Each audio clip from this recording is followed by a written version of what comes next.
pembelajaran, ada baiknya kita berdoa. Silahkan ketua kelas pimpin doanya. Baiklah, untuk mengawali pelajaran kita pada pagi hari ini, marilah kita berdoa menurut kepercayaan agama masing-masing. Berdoa mulai. Doa selesai. Ketua kelas masuk semua hari ini? Ya, hadir semua Pak. Oke, hadir semua. Piket semua enggak tidak hari ini? Kalau piket kenapa masih ada sampah? Biar kelas kita bersih. Karena kebersihan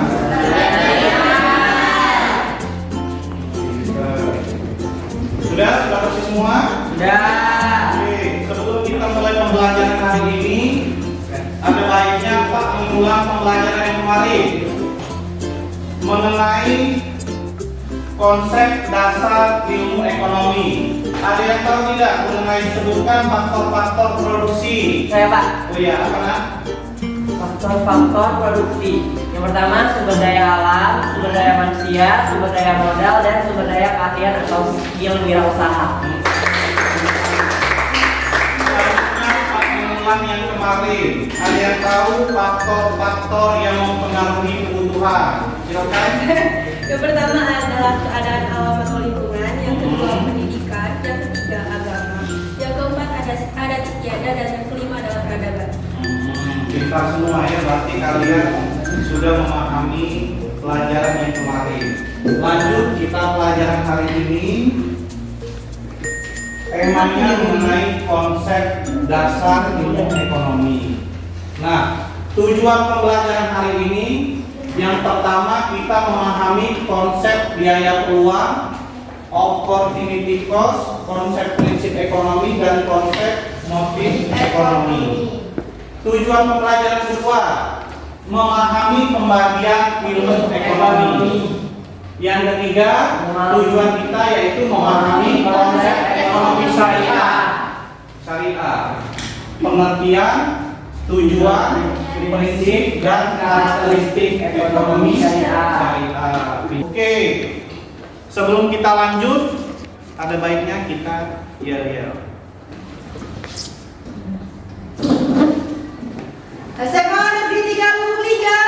Yes, yes, yes. Ya, bagus. Nah, kita judulnya memanfaatkan biaya peluang. Ada yang tahu pengertian biaya peluang? Biaya peluang adalah segala sesuatu yang dikorbankan untuk mendapatkan sesuatu. Iya. Biaya peluang adalah segala sesuatu yang dikorbankan untuk mendapatkan sesuatu. Contohnya bagaimana? Contohnya begini. Suatu saat kalian ingin beli es krim dan ingin juga beli coklat. Ternyata uang kalian tidak cukup.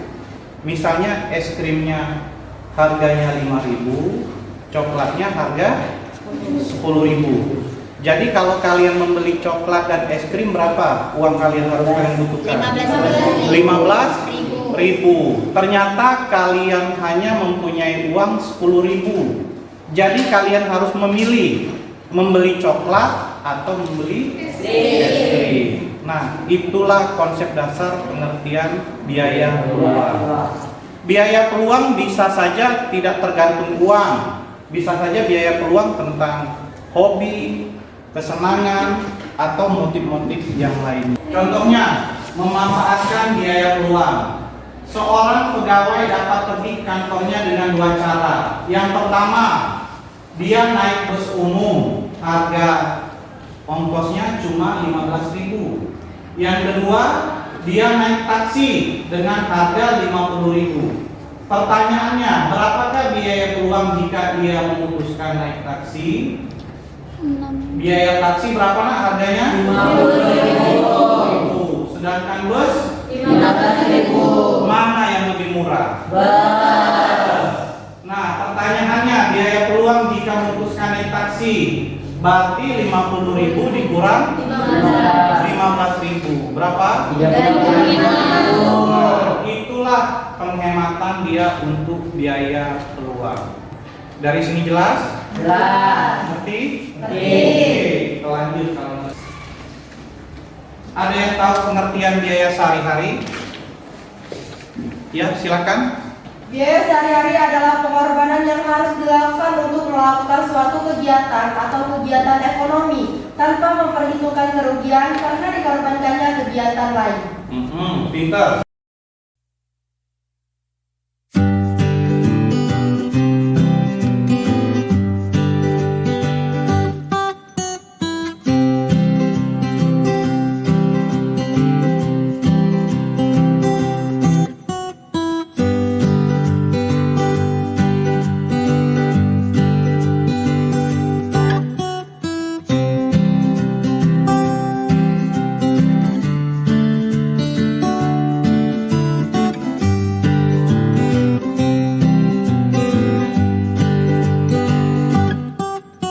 Akhirnya Rasya memutuskan untuk bekerja di perusahaan satu kecantikan sebagai karyawan tetap.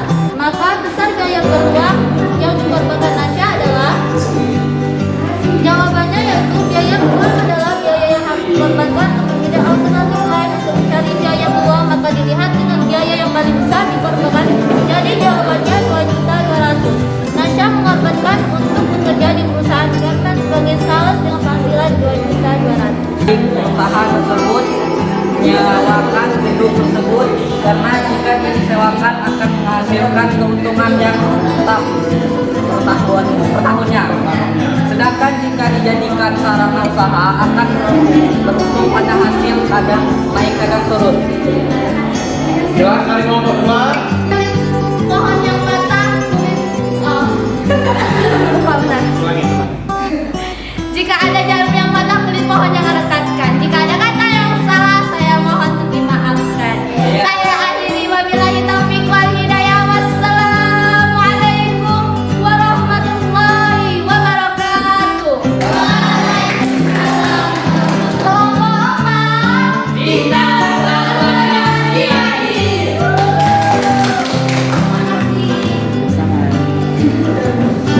Terima kasih atas presentasi kelompok kita semua ya. Pak mengira ternyata lucu-lucu semua ya.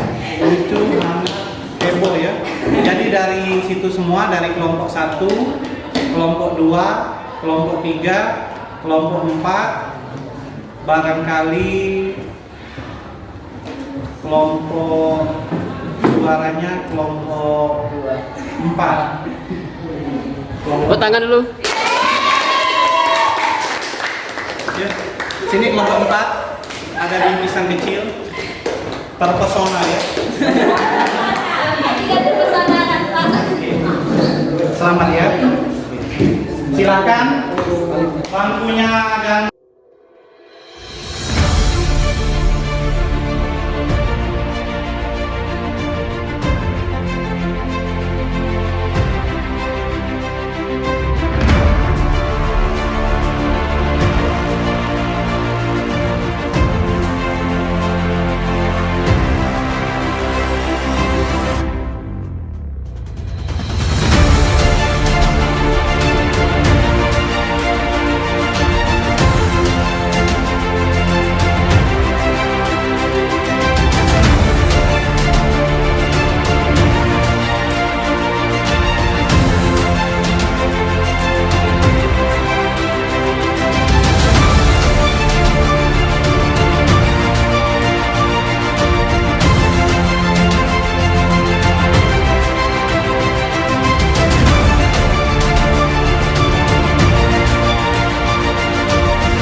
Apakah kalian tahu ataukah akan menyimpulkan ciri-ciri prinsip ekonomi? Ada yang tahu ciri-ciri prinsip ekonomi?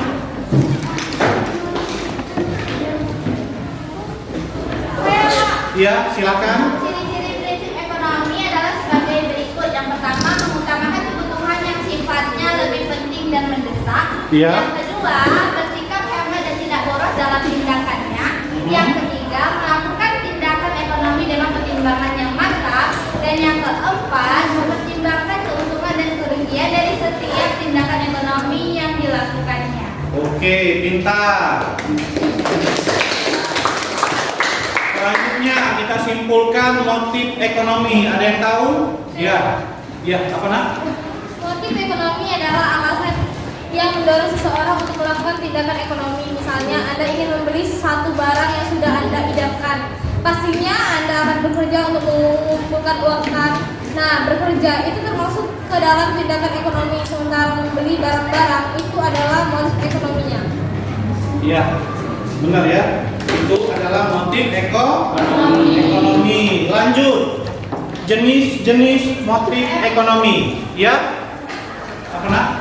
Jenis-jenis motif ekonomi yaitu terbagi menjadi dua. Yang pertama yaitu motif intrinsik, yaitu motif ekonomi atas kemauan sendiri. Contoh motif intrinsik adalah ketika kamu lapar atau haus, maka kamu akan membeli makanan atau minuman. Yang kedua yaitu motif intrinsik, yaitu motif ekonomi atas dorongan lingkungan atau di luar diri sendiri. Adapun contohnya yaitu contoh motif intrinsik adalah ketika kamu membeli makanan produk baru maka karena makanan iklan di televisi. Iya, pintar. Berikan pulsa sama-sama. Sebelum Pak mengakhiri pertemuan kita hari ini, baiklah kita mungkin materi berikutnya yaitu mengenai materi masalah pokok ekonomi dan sistem ekonomi. Silakan kalian pelajari di rumah atau baca-baca bukunya. Itu saja pertemuan kita hari ini. Pak akhiri, wabillahi taufiq wal hidayah. Wassalamualaikum warahmatullahi wabarakatuh. Waalaikumsalam.